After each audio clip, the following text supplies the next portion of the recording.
Welcome back to the channel. As you guys know, Chevy did introduce a new trim level, or really package, for 2025, which is an off-road one. How much trailer can you actually tow with this truck? We're gonna find out in this video.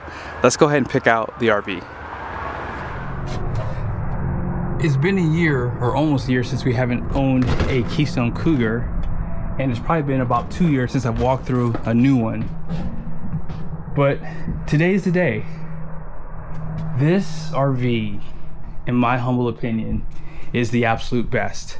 I think this is the trendsetter in the market. The name is old, and they've just done just a little bit each year to make it even better. Now, I will say, if I could go back in time, I would have strongly put this on my list for a second look. We got a travel trailer instead. I like the Alliance brand, and I like what they've been doing, so I wanted to try them out, and they've been great. But I will say the layout of this rig is still one of my favorites. We lived in ours full-time for 3 years, and it held up pretty good. I have no complaints. Again, they're RVs, so if you're expecting them to be problem-free, then you're just fooling yourself. So with that being said, let's see what they've done differently. So the island is definitely different. That's different here. Also, I can see on the back, the way they do the storage below is different, but you still have great areas to put like drinks, even some popcorn. You have some power outlets, USBs, looks like a Type A and Type C actually. And your windows, oh man, the blinds have gotten better. Room darkening and storage above. They also hide the hinges, so I'm sure they've been doing that for a while now. This most likely comes out into a bed. And yeah, lighting is pretty much everywhere. Now, we didn't have a fan, and that's probably something they started doing a couple years ago too. Over here looks to be heat for sure, and power. There you go. Place for your drinks, or if you need, you can sit a family of 4 at least, or more, depending on how small you are. You still have a fireplace down below, and your television. This is all pretty much the same. We had 2 drawers on ours. This is just one big one, which I like better.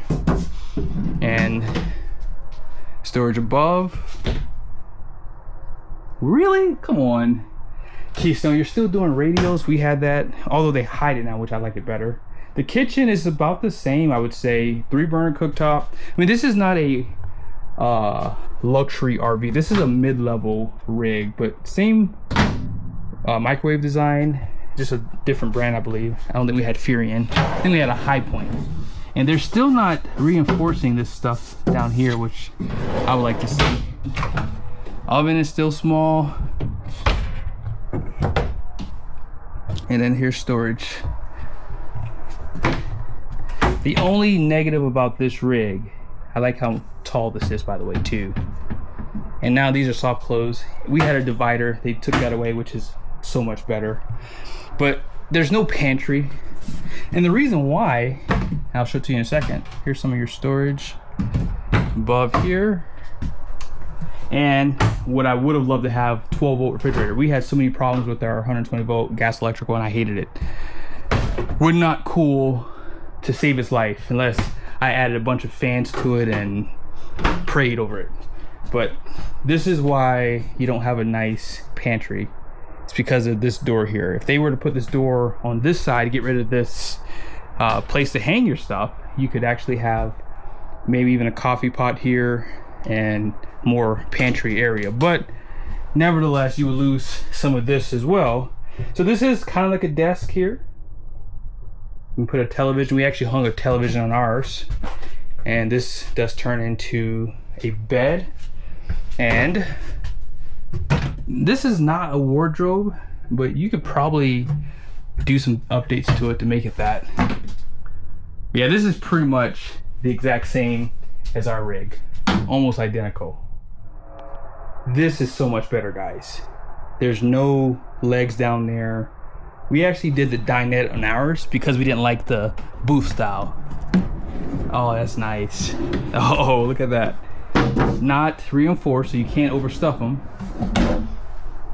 Have dimmers for the lighting. We had the same thing. And max air. And then this is how you control that fan up there. Yeah, the roof, I love the lighting. They're using Furion for the AC units. I wish there was an option to get 3 because these bad boys get hot. Don't care what they tell you. I don't care how much better they make the AC units, you need 3. Oh wow, they took away the in-command system. Whoa, and it might be an option maybe, but that would be a deal breaker for me, honestly. I think I prefer to have the in-command. We didn't have any problems with ours. Is it a little glitchy? Absolutely it is, but it's worth the glitch. Under the counter sink here. We redid our entire RV, by the way, and we redid our bathroom because we hated it. This, we would not touch it. And then look at the walls too. Great design. Medicine cabinet. They give you the El Cheapo vent fan there. And this is actually better. It's not too deep. I remember on ours, it was just too deep. 2-piece shower still. And so this slide is not all the way out. But one thing that was a huge upgrade from ours is no carpet. Even though our carpet didn't smell, it's just nice not having carpet because over time it just gets dingy because they don't put nice carpet in your RV. And this is all solid now. Ours broke apart, and yeah, I had to fix under warranty one time, and it never got better. So on this one, they give you an actual door for your sorry, you probably can't see that, but this is a door for your laundry room if you want to make it that, or you can hang stuff in there. Also, check this out. That's nice. That's really nice. This is so much nicer than ours. And the only reason that we probably wouldn't get another one, I do like having nightstands. They do give you areas to put books and maybe your phone and a few other things, but your nightstand is actually in the closet. So you have your power outlets there, USB, and they probably give you some on the side. Up, you have some USBs and power, so when you're going to sleep you can actually hang all your stuff up there, but it's just not a big bedroom, so they couldn't get any nightstands inside of here. I have to point out this. Our walls are black here, and it would make the RV really, really hot, so that's probably a big update, and I do like that they give you this too. This is nice. Ours had a grill inside of here, and this one looks to have a capital griddle. But all this looks to be literally the exact same. Yep. There's no carpet in here, which is nice. And let's go ahead and check out the numbers. You guys will see the pin box, road armor. Has a pivoting head. And then unloaded weight is 12,180 pounds. Gross vehicle is actually the same at 13,980. So this rig didn't get too much heavier. 1,740 pounds of cargo carrying capacity. Let's see if they've upgraded the tires on this rig. Oh no, cable driven slides. Boo. And so they have some, oh wow, they have some Rainier tires. ST235 8016. Wow. And these have 4,190 pounds of capacity. I mean, these are probably, yeah, 110 psi. They're probably 16 ply, yeah, 16 ply. They painted the brake drums red and to match the road armor. You can definitely pull this with a single rear wheel, but let's see what you have to do to make it work. Before I show you guys the numbers in the spreadsheet, one thing that's good about the Trail Boss is it's basically the exact same as the other Silverado, so you're not going to really see any differences for towing on this one. Now if it's a ZR2, it only comes in a 3/4 ton and the suspension is slightly different, so they do reduce the towing capacity for that truck. But you guys can see the suspension here. You have 5 leads in the main pack. That lower one's going to be a helper spring, and then you have those 2 overloads right there. And one thing I like about this truck is it does have the BFGoodrich KO3s, so these tires have a pretty stiff sidewall, and they are available for all the Silverado HDs with the 20-inch wheel, so just keep that in mind. 3-peak rated, and here is the capacity for the tires. It's upside down, 3,750 pounds at 80 psi. Nice wheels too. And then here is the numbers. Gross axle rating out back is 7,250, which is class leading for 1 tons. 12.1 gross vehicle weight rating. And payload, 3,811 pounds. And you guys can see the towing numbers right there. Let's go ahead and check out the numbers in the spreadsheet.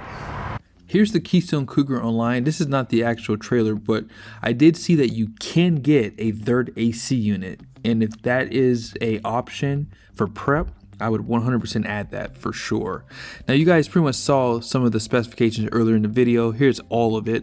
Now they're saying that they have two 30-pound tanks. Now keep in mind, when you see these numbers online, they don't include batteries, they don't include propane filled, and these are pretty much two propane tanks empty. So once you add propane, I think it's like what, 7 gallons in that ballpark, that's gonna bring the weight up to about 55 pounds per tank. So that's gonna really affect your overall payload because of this extra weight. So this 1,980 pounds, they're assuming that that's about 16% hitch weight there, which is kind of low. So we're going to use 19% for that. You pretty much know how I got the numbers for the truck and the trailer.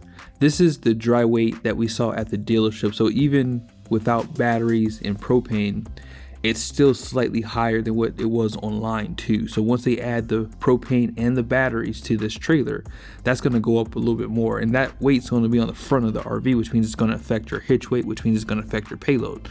So here is the available payload right here.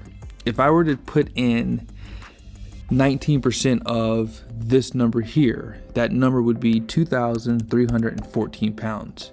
So when you take this number off of your payload, this is what you have left for passengers and cargo.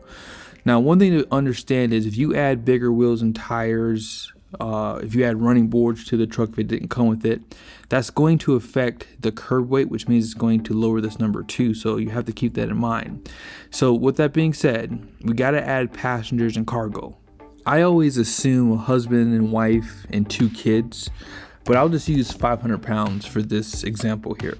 So if you figure you have 500 pounds of passengers, that only leaves us with 997 pounds for cargo. Now, typically, if you use a 5th wheel hitch, it could be anywhere between 200 to 400 pounds just for the hitch. If you use a Reese Goose Box, figure that's going to probably weigh about 150 pounds more than a standard pin box would. So let's just put the weight here at 450 pounds. So in all honesty, some people do travel pretty heavy, and they can probably be somewhere in this scenario. But if you have heavier passengers, for example, let's just say it's a group of adults, that's going to affect that overall number too. So these are just things you have to consider when you are doing the numbers. I think that when you consider this number here, the hitch weight could go potentially up to 2,656 pounds, and that's where you have to start playing with these numbers again. So if you do have a heavier family, you're probably going to want to consider a dually every single time with a 5th wheel. You have a lot of scenarios where, because it is a 5th wheel, you probably can reduce the weight that you put on the truck and put it on the trailer, and that should help a little bit. But it's always better to have somewhere around 4,500 pounds for 5th wheels. I think that's like the safest number, because if you do get heavy here, and if you do get heavy on your cargo, you know, you still have that extra capacity. So typically dualies are always better. That way it takes out all the guesswork here, because like I said earlier, you don't have propane, you don't have batteries. And if you plan on doing a lot of solar and you plan on having a big battery bank, I would 100% go dually. If you plan on getting a generator, or if you plan on doing a washer and dryer prep on the front of the RV, I would 100% tell you to get a dually, because that way you don't have to worry about this extra potential being over your gross vehicle weight rating.